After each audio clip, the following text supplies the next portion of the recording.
From chasing down runaway slaves, to stealing millions from wounded veterans, to doing nothing while the country burned to the ground. These are the 10 worst presidents in American history. And they're so bad, even I could do a better job. But first is Benjamin Harrison, who isn't exactly a household name. In fact, if you showed his face to 100 Americans, most would say, "Isn't that the guy from the Titanic?" But he actually made a huge mark, mainly by wrecking the economy and then vanishing before he could take the blame. Because in 1890, Harrison signed the McKinley Tariff, jacking up tariffs to nearly 50%. The idea was to protect American businesses, but what actually happened was prices skyrocketed. Foreign trade collapsed, and farmers got absolutely smoked. And as if that wasn't enough, he burned through the entire federal surplus like a kid after his first paycheck. But the worst part, none of this came crashing down until after he left office. When the Panic of 1893 devastated the economy and President Grover Cleveland was left dealing with the dumpster fire. No fair! But Harrison, he was long gone, chilling back in Indiana, writing books and pretending like nothing happened. So no, Benjamin Harrison didn't commit crimes or start wars. He just played Jenga with the economy and walked away as it collapsed. But none of that was as bad as Millard Fillmore, who turned every citizen into a slave hunter. Because in 1850, the nation was divided over slavery. The South was loving it. The North, not so much. But the South was threatening to secede. So in an effort to compromise and preserve the Union, Fillmore signed the Fugitive Slave Act, legally requiring every U.S. citizen to assist in the capture of runaway slaves. In other words, if a slave showed up on your doorstep and you offered them a glass of water, it could land you in prison, even if you lived in a free state. That's nuts! But as you may have guessed, this backfired. Because normal people who never cared about slavery were suddenly like, wait, what the is going on? With abolitionist movements growing overnight, and more normies becoming radicalized by the day. So while Fillmore thought he was keeping the peace, he ended up pouring fuel on the fire, pushing the nation one step closer towards civil war. But that's not as embarrassing as this next president, William Henry Harrison, who holds the record for the shortest presidency in American history. 'Cause in 1841, Harrison was 68 years old, one of the oldest presidents elected at the time. So, to prove he still had energy for the job, he delivered the longest inauguration speech ever recorded, nearly 2 hours long. Man's out here with no coat, no hat, and no common sense. The old man just wanted to prove he still had it, a lot like your grandpa trying to do a kickflip on your skateboard. But a few weeks later, he came down with a bad cold that turned into pneumonia. For most of history, we thought it came from his crazy speech in the rain. But modern historians believe it was more likely typhoid from contaminated drinking water at the White House. Either way, 31 days after taking office, William Henry Harrison was dead. He didn't sign a single law or make one decision. Instead, he spent more time writing an inauguration speech than being an actual president. And to make matters worse, he triggered a constitutional crisis. Because at the time, nobody knew what happens after a president dies in office. It wasn't 100% clear if the vice president simply acted as president or became president outright. Thankfully, John Tyler stepped up and said, "I'm president now," and everyone just kind of went along with it. But what was William Henry Harrison's legacy? No scandals, no war, no nothing. Just one epic speech and a short stay at the White House.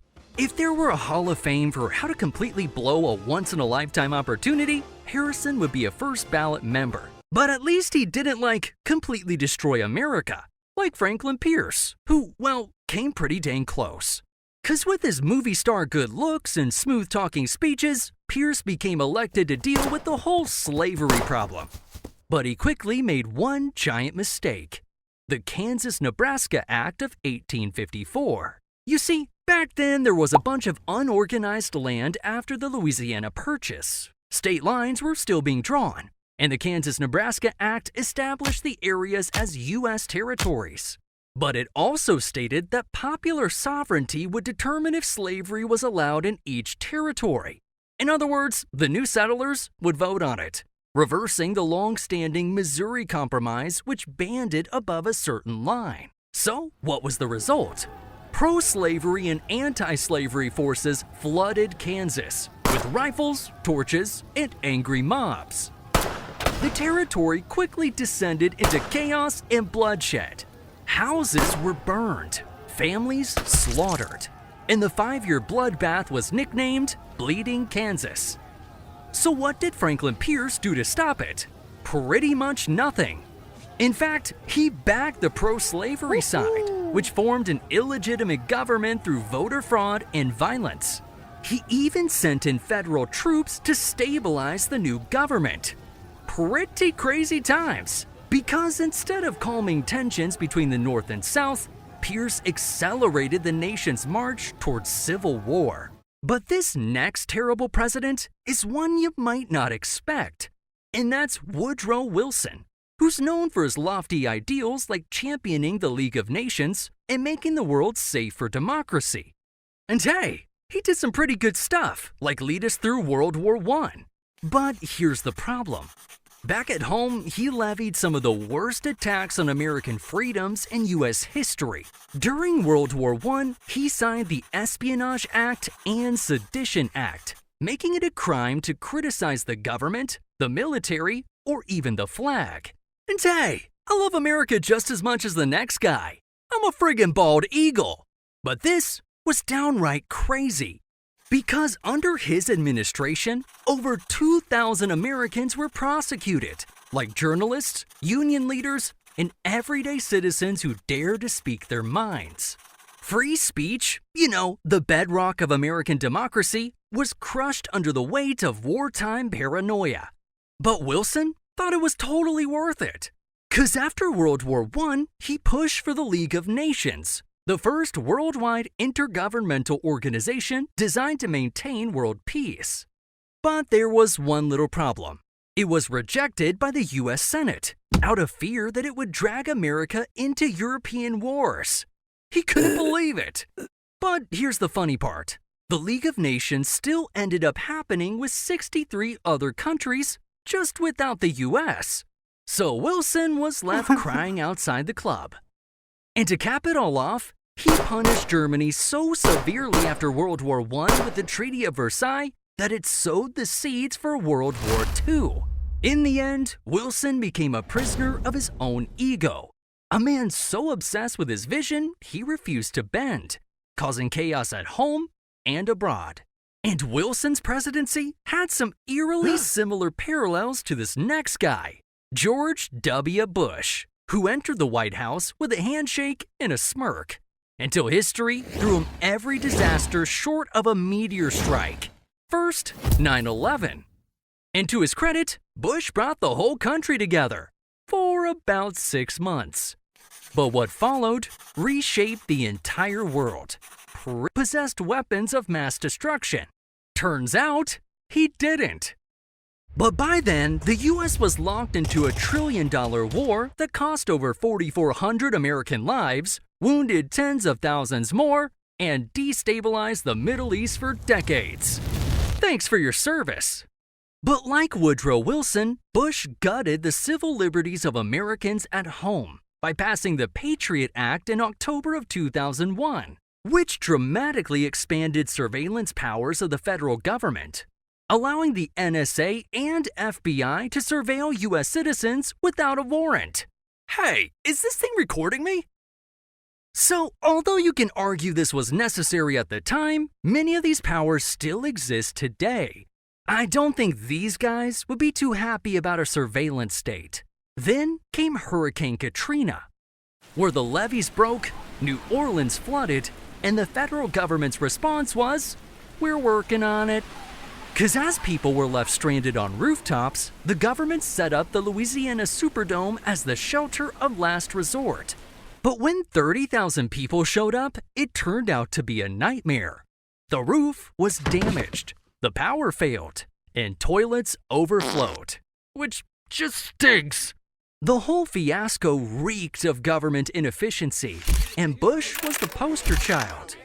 So not only was Bush messing things up back then, but Americans are still living with the consequences today. But speaking of messing stuff up, after Abraham Lincoln was assassinated, America needed a steady hand to unite the country. Instead, it got Andrew Johnson, a former slaveholder from Tennessee who, believe it or not, didn't exactly believe in racial equality. He vetoed the Civil Rights Act of 1866, which would grant citizenship and basic rights to formerly enslaved people. Things like the right to make contracts, own property, and be treated equally under the law. What the heck, man? But Congress wasn't having it. They overrode his veto and pushed through the 14th Amendment, locking those rights into the Constitution. But Johnson didn't back down. He found other ways to prop up the South, like issuing mass pardons to tens of thousands of Confederates. Because it's kind of a big deal when you take up arms against the United States. Most governments would throw you in jail or hang you for treason. But Johnson restored their rights and let them retake power in the South. His logic? We shouldn't kick the losers while they're down. But as you might have guessed, his plan backfired, because this started the Jim Crow era, created fertile ground for the Ku Klux Klan, and stoked racial tensions nationwide. In Congress's eyes, Johnson had basically undone the point of winning the whole Civil War. So they impeached him, the first presidential impeachment in U.S. history, where Johnson faced trial in the Senate and survived conviction by just one vote. Phew, that was close. As you can tell, post-Civil War America was crazy. We needed a leader to rise above the hate and pull the country forward. Instead, Johnson doubled down on division. But if you thought that was bad, get ready for Herbert Hoover, who promised Americans a chicken in every pot and a car in every garage. And honestly, people believed him. Because on paper, Hoover had a glittering resume. Self-made millionaire, humanitarian, and a respected public servant. This guy was going to usher America into a new golden age. Until the Great Depression hit. Just months into his term, the stock market crashed and Hoover froze. As a staunch capitalist, he believed the government intervention would only make things worse. So he sat back and let private charities and local governments handle the crisis. The results? Banks collapsed. Businesses shuttered. And unemployment soared to 25%. I'm going broke out here, man! But the final blow came in 1932 with the Bonus Army protest, where 15,000 World War I veterans marched peacefully on Washington, D.C., demanding early payment of bonuses they were promised, money they desperately needed to survive. And Hoover's response? He sent in the U.S. Army. Led by General Douglas MacArthur, federal troops used tear gas, tanks, and bayonets to violently clear the encampment. And when photographs of assaulted veterans hit the front page of newspapers across America, it was game over. Hoover's legacy was sealed, not as a helper, but as a cold, clueless man who fumbled the Great Depression and turned tanks against our own veterans. No list of terrible presidents would be complete without the guy who watched the Civil War unfold from the front row and did nothing. An event so devastating, it almost killed the country forever. When James Buchanan took office in 1857, the nation was already tearing at the seams over slavery. He had a choice: take action and lead, or do nothing. Instead, he chose door number 3 and let the Supreme Court handle it, which led to the infamous Dred Scott decision that said Black Americans could never be citizens. And Buchanan celebrated. The debate was over in his mind. He even pressured justices behind the scenes to make a sweeping pro-slavery ruling, thinking this would settle the issue once and for all. Spoiler alert, it didn't. Instead, it lit a fire under the North. And 3 years later, Abraham Lincoln, who opposed the expansion of slavery, won the presidency without a single Southern electoral vote. Nice work, Top Hat. The South panicked. With no more national power, Southern states began seceding from the Union before Lincoln took office. And Buchanan, who is still president, insisted that secession was illegal, but also claimed the federal government had no authority to stop it. Thanks for nothing, dude. By the time Buchanan left office, 7 states were gone. Federal forts had been seized, and America was free-falling into civil war. Buchanan's legacy isn't defined by scandal or one bad law. It's defined by his failure to act when the nation's very survival was at stake. Sheesh, I mean, it couldn't possibly get any worse than that, right? Well, believe it or not, it does, because this is the worst president in U.S. history. His name is Warren G. Harding, a man so unqualified for the job, he even admits it. Harding once privately said, "I am not fit for this office and should never have been here." And he wasn't wrong, because Harding ran on returning America to normalcy. Instead, he delivered the most corrupt administration of all time, stacking his cabinet with the Ohio Gang, a crew of poker buddies, party friends, and political cronies who looted the government like a bank robbery. Take the Teapot Dome scandal, where a Secretary of the Interior secretly leased federal oil reserves to private companies in exchange for bribes. Bad? Oh, you bet. But not as bad as the head of the Veterans Bureau, who embezzled millions meant for wounded soldiers. Or his Attorney General, who allegedly took kickbacks to look the other way while criminals ran wild during Prohibition. And while all of this was happening, Harding spent his days golfing, gambling, and drinking, which was illegal during the Prohibition, by the way. He even had multiple affairs while in office. This dude's the worst. Harding even admitted, "I have no trouble with my enemies. I can take care of my enemies in a fight. But my damn friends, they're the ones that keep me walking the floor at nights."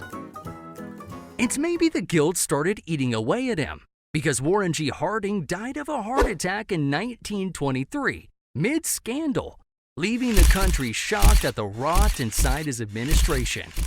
Harding's presidency didn't just damage trust in government, it shattered it.